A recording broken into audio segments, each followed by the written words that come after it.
We're on Southampton Common. It's a lovely green space, and we're here to look and see if we can find some fruit trees and some other things like that which are possibly going to provide us with some edibles later on in the year.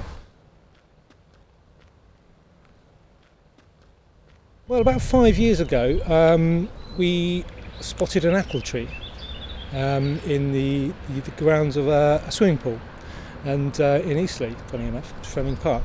And we started after that just looking, and it's really a matter of looking. More in the springtime, when the bloom comes out, you can spot the trees by the bloom, the blossoms, and then you get to just start seeing them. There's a surprising amount of apple trees and pear trees and plum trees and cherry trees all around the countryside, and importantly in the city as well. I had young children and I wanted to get them outside. I wanted them to understand where food comes from, and mainly it was just a way of having fun outdoors. But of course you do end up with a lot of fruit, which is really nice, and it's free. And we picked 200 kilograms of apples last year, for instance, all for free, all by the roadsides or in parks and things in Southampton and around. So it's an amazing amount of fruit. But we also get cherries, plums, walnuts, hazelnuts, elderflowers, all kinds of things, pears. Yeah. The blog was really to kind of share the knowledge, I think. So the idea was that I was surprised at how many fruit trees I found, and so I wanted to tell other people about it. And the blog seemed an easy way to do it because it is seasonal and it will come at different times of the year. So I just wrote down what I did really as I went along.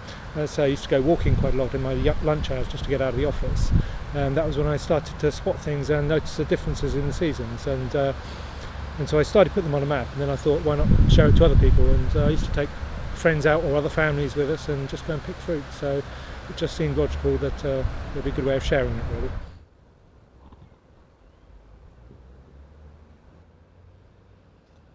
So far we have an elderflower tree. These ones are not quite ripe. This is one which is actually in bloom, and if you smell it, it's a beautifully citrusy smell, and from there you can make elderflower cordial or elderflower champagne. It grows almost anywhere in hedgerows. If you look around at the moment, this time of year, you'll see them everywhere. And the thing to look out for is the big blooms, big white cloud-like blooms. And then further from that, you need to look at the patterns of the leaves, which have got a jagged edge. To make something like elderflower champagne or cordial, you just need pick off the flowers, give them a shake, make sure they're reasonably clean. Best to pick them in the morning because they smell nicer in the morning. And that's it. You need about 10 large ones, say about that size, so a bagful is enough. And then all you need is sugar and lemons and yeast if you want to make champagne.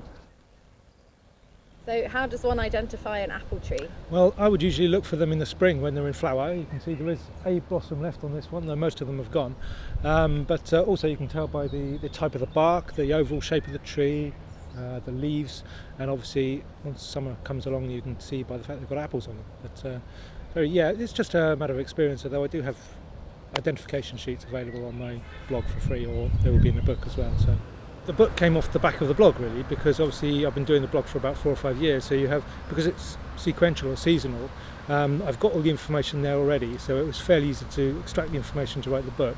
So with the blog you can access it from anywhere if you've got the internet. With the book it's more something you can take with you and you can actually read about it. It does have all the same information, and it has the identification sheets for the fruits and things as well, and access to the map via the internet. Quite often people literally drive over fruit falling onto the ground in order to get to the supermarket, which is, in my mind, a bit bonkers.